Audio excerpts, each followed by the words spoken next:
तो सुन ले ना, बैठ के सुन ले शांति से। अरे तू पहले सुन तो ले, बैठ के सुन ले। सुनने के लिए आया ना, सुनने के लिए आया ना तू,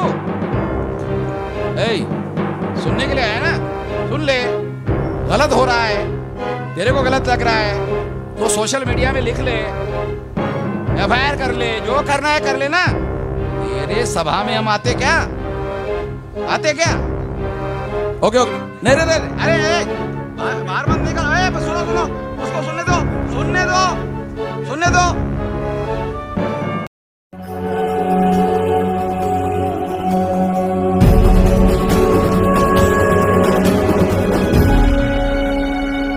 तो मैं आप लोगों को ये बताना चाहता हूं, वो उसको छोड़ो यार, वो देख लेगा। मैं आपको जो बात समझाना चाहता हूं वो बहुत महत्वपूर्ण बात है।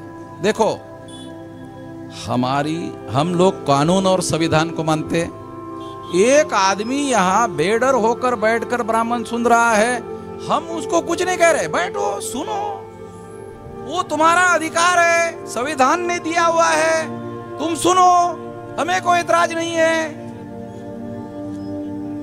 हम संविधान को मानते हैं, उसको भी अधिकार है सुनने का, वो मानना ना मानना उसकी बात है। तो मैं आप लोगों को ये मौलिक बात समझा रहा हूं कि जो ब्राह्मण लोग हैं वो कभी कोई किसी SC ST OBC लोगों को ब्राह्मण धर्म समझाने का काम नहीं करता है, क्योंकि ब्राह्मण धर्म समझाकर कोई आदमी हिंदू नहीं बन सकता।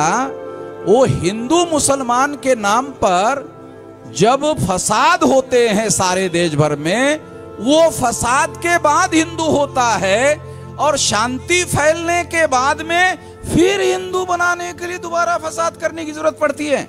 एक बार फसाद होने के बाद दोबारा करने की क्या जरूरत होनी चाहिए? मगर फसाद एक बार होने के बाद बंद नहीं होता, फिर दोबारा होता है। 6 महीने के बाद, साल भर के बाद, 2 साल के बाद में दोबारा फसाद होते रहते हैं। अरे सुनो, बार बार फसाद होते रहते हैं। क्यों?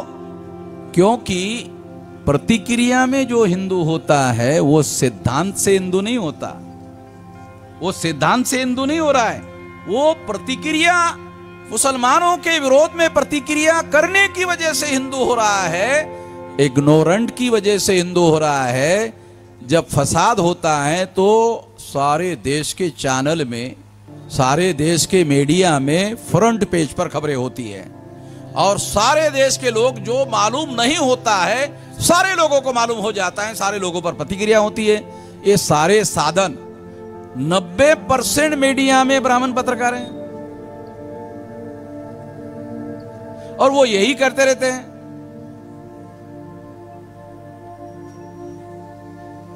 और उनको ऐसा करना चाहिए। अगर हम लोगों को गधे बना के रखना है तो उनको ऐसा करना चाहिए। हमको उनको ऐसा गधे बनाकर रखना है तो उनको ऐसा करना चाहिए। और वो ऐसा करते हैं तो वो अपना वर्चस्व बनाए रखने के लिए करते हैं। वो हर ब्राह्मण को अपना वर्चस्व बनाए रखने के लिए, उनका बच्चा हो तो भी उस वहां से लेकर बूढ़ा, और कल मरने के लिए आ गया तो भी वो करते रहता है। तो ये काम हम लोग जो है समझकर काम करें। दूसरी एक और महत्वपूर्ण बात मैं आप लोगों को बताना चाहता हूं कि ये मामला केवल शेड्यूल कास्ट के लोगों का नहीं है, ये मामला केवल शेड्यूल ट्राइब के लोगों का नहीं है, ये मामला केवल नॉमिनेटेड ट्राइब का नहीं है, ये मामला अदर बैकवर्ड क्लासेस के OBC का भी है। OBC के लोगों को देखो, 26 जनवरी 1950 को संविधान लागू हो गया, शेड्यूल कास्ट को रिजर्वेशन लागू हो गया, शेड्यूल ट्राइब को रिजर्वेशन लागू हो गया, मगर OBC के लोगों को कुछ नहीं मिला। OBC के लोगों को कुछ नहीं मिला। जो ब्राह्मण OBC को हिंदू कहते हैं, उन्होंने हिंदुओं की लड़ाई ही नहीं लड़ी। अरे हिंदुओं को भी कुछ दो, उनको भी कुछ अधिकार दो, उनको भी कोई IAS IPS IRS अधिकारी दो। ये लड़ाई भी हमको ही लड़नी पड़ी। ओबीसी की, अरे कुत्ते बिल्लियों की गिनती करते हैं, जानवरों की गिनती करते हैं, ओबीसी की गिनती नहीं करते। ये भारत में ओबीसी की गिनती होनी चाहिए, तुम जानवरों की गिनती कर रहे हो, ओबीसी की गिनती नहीं कर रहे हो। इसका मतलब है तुम्हारे लिए जानवर महत्वपूर्ण है, इंसान महत्वपूर्ण नहीं है। ये काम भी बामसेफ के द्वारा सारे देश भर में हमने करने का ऐलान किया है, कर रहे हैं।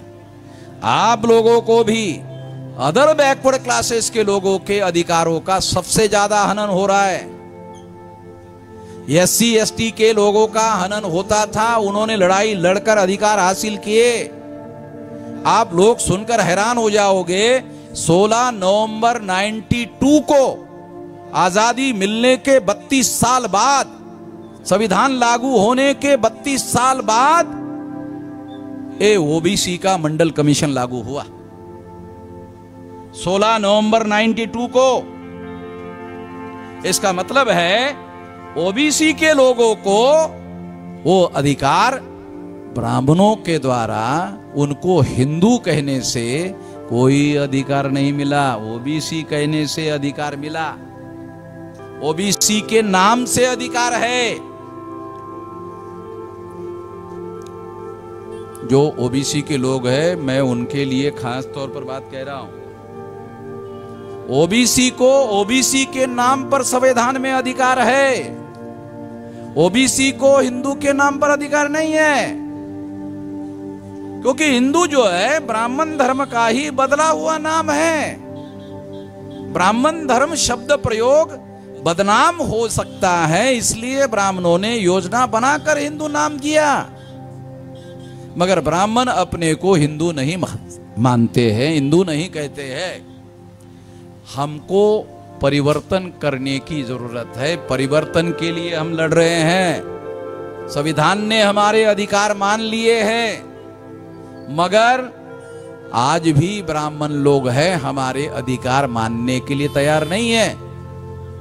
जैसे संविधान ने मुझे बोलने का मौलिक अधिकार दिया, मेरी ही सभा में आकर ब्राह्मण मुझे बोलने के लिए मना कर रहा है,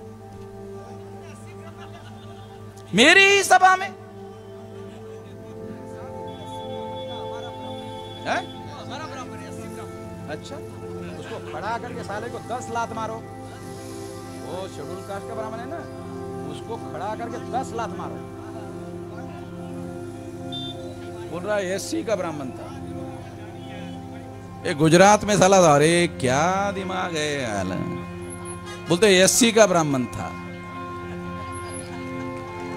अरे बाप रे बाप, कितना दिमाग खराब हो गया है। दिमाग खराब होने की भी साली लिमिट है। साथियों,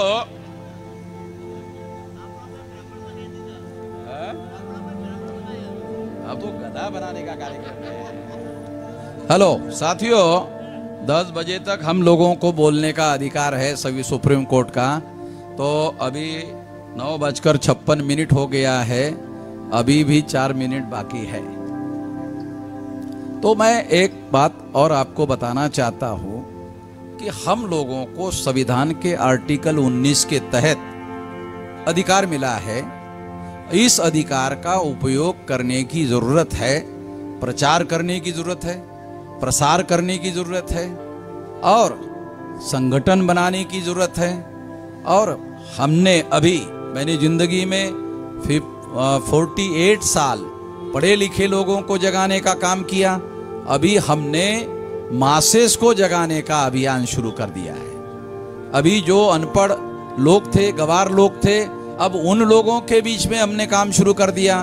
और इसलिए 6 लाख गांवों का संगठन बनाने की दिशा में और 12 से लेकर 15 लाख बूथों का संगठन बनाने की दिशा में, और बूथ के नीचे जो अलग अलग प्रकार के सामाजिक समूह है, शेड्यूल कास्ट है, मोस्ट बैकवर्ड शेड्यूल कास्ट है, एक्सट्रीम बैकवर्ड शेड्यूल कास्ट है, शेड्यूल ट्राइब है, मोस्ट बैकवर्ड शेड्यूल ट्राइब है, नोमैडिक ट्राइब है, एमबीसी है, ओबीसी है, और इनसे धर्म परिवर्तित मूल निवासी है। और ये सारे लोग, ये हमारे लोग हैं। और नाग लोगों से निर्माण हुआ क्षत्रिय वर्ण है, वैश्य वर्ण के लोग भी नाग लोगों से ही बने हुए हैं।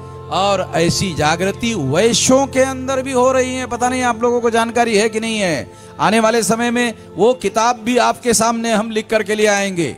वो सारा डॉक्यूमेंट्री हमारे पास है, काल्पनिक बातें नहीं कह रहे हैं। और ब्राह्मणों को चुनौती है, ब्राह्मणों को चुनौती है उसे गलत साबित कर दे।